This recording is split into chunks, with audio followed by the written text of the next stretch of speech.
Hani şöyle bir iddia var ya, Türkiye bir devlette savaşa girse veya iç savaş çıksa Selefiler devlete karşı savaşır gibi bir propaganda da yapılıyor. Ne dersiniz? Bu yani böyle bel altı vurmak için, insanları kötü göstermek için yapılan bir şey. Dünyanın neresinde olursa olsun bir işgal olduğunda ilk o işgale karşı duranlar Selefilerdir.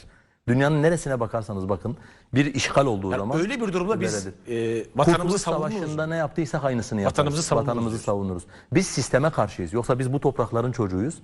Ve Peygamberimiz Mekke'den çıkarken Mekke'ye bakıp vallahi sen bana en sevimli olansın. Eğer hani beni zorla çıkarmasalardı buradan çıkmazdım dediği gibi. Burası bizim topraklarımızdır. Biri namusumuza, dinimize, toprağımıza elini uzatırsa. Biz askere gitmiyoruz. Çünkü اَلَّذ۪ينَ آمَنُوا يُقَاتِلُونَ ف۪ي سَب۪يلِ اللّٰهِ وَالَّذ۪ينَ كَفَرُوا يُقَاتِلُونَ ف۪ي سَب۪يلِ الطَّاغُوتِ İman edenler Allah yolunda savaşır. Kafirler ise tağutun yolunda savaşır. Öyleyse size tağut dedikten sonra nasıl gelip size askerlik yapalım? Subhanallah, ne kadar gülmüş ya. İnsan bu kadar mı yalancı olar, bu kadar mı ikiyüzlü olar? 44 günlük vətən müharibəsində bunun dinləyiciləri, bundan elm götürənlər, yəni bundan elm götürürlər də. Deyirlər, siz tağutun ordusunda vuruşursunuz. Deyir, ya qardaş, Allah Teala Quran-ı Kerimdə buyurur ki, Tövbə surəsi 9-cu ayda. Ələ tuqatilunə qavmən nəqədu əymənəhum və nəmmu bixracir rasuli. Məgər siz andlarını pozan, Peyğəmbəri öz yurdundan çıxartmaq fikrində olan, özləri də sizinlə birinci döyüşü başladan bir cəmaatla vuruşmayacaqsınız. Yəni Allah Teala Quranda Peyğəmbəri yurdundan çıxardanı, hətta və sonra da birinci döyüşü başladanla vuruşmayanı Allah qını deyir ki, vuruşmayacaqsınız. Yəni erməni bizi yurdumuzdan çıxardan. Erməni hətta birinci savaşı o başladan. Quran ayəsinə görə Allah yolunda biz olduq, biz Allahın dinini öyrədik. Tağut yolunda siz oldunuz. Yəni elmsiz danışmaq tağutdur. Sən tağut yolunda özün oldun. Gətirir bu ayəni, götürür namusun, qiriyyətin qorumağa çalışan, torpağın, vətənin qorumağa çalışan insanların üstünə yığır. Nisa sözü 76. Əlləzinə əmənu yuqatilinə fi səbilləhi kəfəru vəlləzinə əmənu yuqatilinə fi səbil tağut. İman gətirən Allah yolunda, kafirəs tağut yolunda. Yəni heç kim deməsin ki, bu tək əsgəri haqqında deyir. Bu gün onun dinləyiciləri, qulaq asanları 44 günlük vətən müharibəsində gedənləri nə dedilər? Bunlar tağut yolundadırlar. Subhanallah, əsgərin özü, sən əsgəriyə niyə gedirsən? Erməniyə qarşı dayanmısan da vətəni qorumaq üçün. Sən gedmə, mən gedmə, nə olacaq? Yaxşı. Yaxşı, heç birimiz getməyək. Heç birimiz getməyək. Əskəri gedən də erməninin qarşısında dayanır da. Erməni ilə sərhəddə dayanır da. Yəni sən müsəlmanlarla dayanmır ki, ermənlə dayanır ki, erməni keçməsin. Hələ bunu qoydum qırağa. Deyir ki, sual verir ki, veriş aparan sən vətəni, yəni bu gün hücum eləsələr. Onsa əskərdə də olanda görsə ki, güllə atırlar, nəsə atırlar, hətta keçənlər olur. Bu hamısı qorumaq da vətəni. Bunu qoydum qırağa. 44 günlük vətən müharibəsində Subhanallah, ailəsin, malın, namusun, qiriyyətin qorumaq üçün, dinin qorumaq üçün gedib vuruşan, ermənilərə qarşı vuruşanlara, kafir ermənilərə qarşı, xaspərəstlərə qarşı vuruşanlara, tağutun ordusunda vuruşan deyən sənin izləyicilərin də öyleydi. Hə? Süzsüz Allah yolunda. Allah Resulü buyurur ki, Əbu Davud 4772-ci hədis, Nəsai 2-ci 173, Əhməd 1-ci 190-da deyir ki, ailəsi malını qoruyan şəhiddir. 44 gün vətən müharibəsində biz niyə getdik, vuruşduq? Ailəmizi, malımızı qorumaq üçün. Kafir erməniyə qarşı, hətta bizi ilə vuruşdu, birinci o başlatdı. Hətta yurdumuzdan çıxardan da o. Biz ki, Allah Quranda deyir. Sən sözün Quran-ı Kərimə tərsdir, sən yalancısan, çıxmısan orada jurnalistin qabağında özü göstərsən cəmaata. Əsl sələfilər bizik, sən 200-lü yalancı olduğun göz qabağındadır.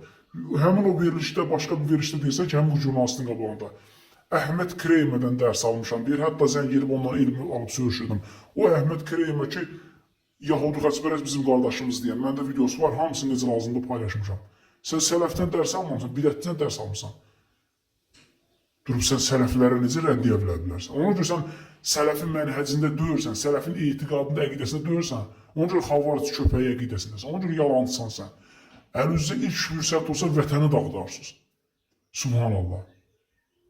Sual verirlər ki, sən deyir, əvvəl işidə dəstək oldun nəyə, nəm orada müsəlman, orada deyir ki, aparıcı, müsəlman baş kəsirdilər, uşaq qafası kəsirdilər, uşaq deyir ki, biz deyir ona qarşı yox. Hatta deyir, sən silahı verəndən sonra o edəcək də, subhanallah.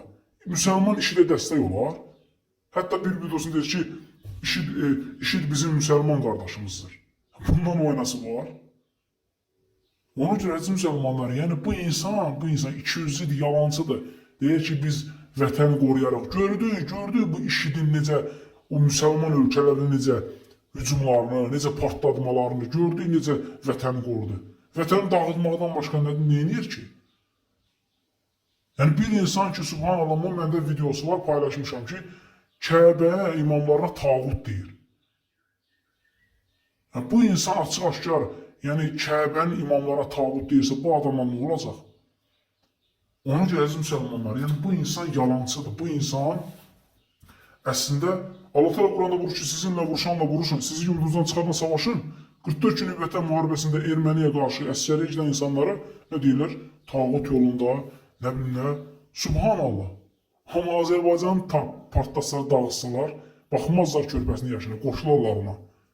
Ona görə əziz müsəlmanlar, belə yalancı kəzzablara inanmır. Allah Teala vətənimizi bu xavaric köpəklərinə, rafizlərdən qorusun. Allah Teala ölkə başçımıza ömür versin. Allah Teala müsəlmanlara bərəkət versin. Allah Teala ölkə rəhbərimizin əli ilə xeyrləri artırsın. Allah həmd olsun. Bugün vallahi ki deyirəm, gedirik meçidlərimizi ibadət edirik. Allah insanları tək Allaha dəvət edirik. Bu nimətdir. Bunlardan olsa, Allah şahid deyirəm, ondan da məhrum qalarıq.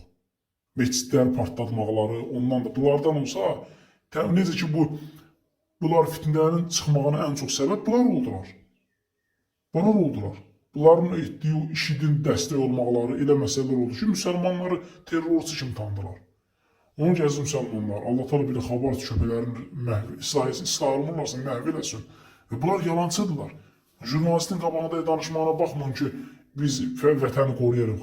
44 günlük vətən müharibəsində tağutunu, anasını, bacısını, vicdanını qorumağa gedənlər üçün, ailəsinin malını qorun gedənlər üçün tağut deyən adamlardır bunlar. Tağutunu uğursuna vuruşanlar. Bunlara inanmır əziz müsəlmanlar. Allah bizi zabit eləsin. Əsl sələflər bizik, elhamdülillah. Vətənimizi, hər zaman dinimizi, vətənimizi qorumağa hazırıq. Kafir ermənilərlə getdik, vuruşduq. Bunlar kimi gedib müsəlmanlarla savaşmırıq, müsəlmanlara qarşı vuruşmuruq. Danışanda deyirlər, biz müşriklərə, rafizlərə qarşıyıq. Heç görmədik elə şey. Ancaq keçiblər Kəbəyə, Kəbə kafirlər işğal altındadır, Kəbə, tağut, Kəbəni, nə bilim, ancaq müsəlmanlara qarşı nə rafizlər, nə danışırlar bunlar. Bunlar ancaq müsəlmanlara qarşı, necə ki Allah Rasulü nə deyir? Onlar yəni müşrikləri tərk edərlər. Müsəlmanları öldürməkdən başqa bunlar hansı iş görürlər? Rafizlərlə xavariclər ittifaq ediblər ki, kim onların dediyini deməsə onlar da kafirdirlər. İkisi də dövlətə qarşıdır, ikisi də vətənə qarşıdır, ikisi də müsəlmanlara qarşıdır. Onu gəz müsəlmanlar. Rafizlərdən mərziyə, bu xavaric köpəklərində də nəşid. Yəni bunların demək olar ki, bir-birindən fərqləri yoxdur. Ona ki, biri nəfsini ilah edib, biri imamları. Allah Teala əziz müsəlmanlar bizi belə xavaric köpəklərdən uzaq eləsin. Allah Teala bizi, vətənimizi qorusun, vətənimizi əmin-amanlı yurd eləsin. Allah Teala bizi iştifadədən qullarını eləsin. Esselamu aleyküm və rəhmətullahi və bərəkatuhu.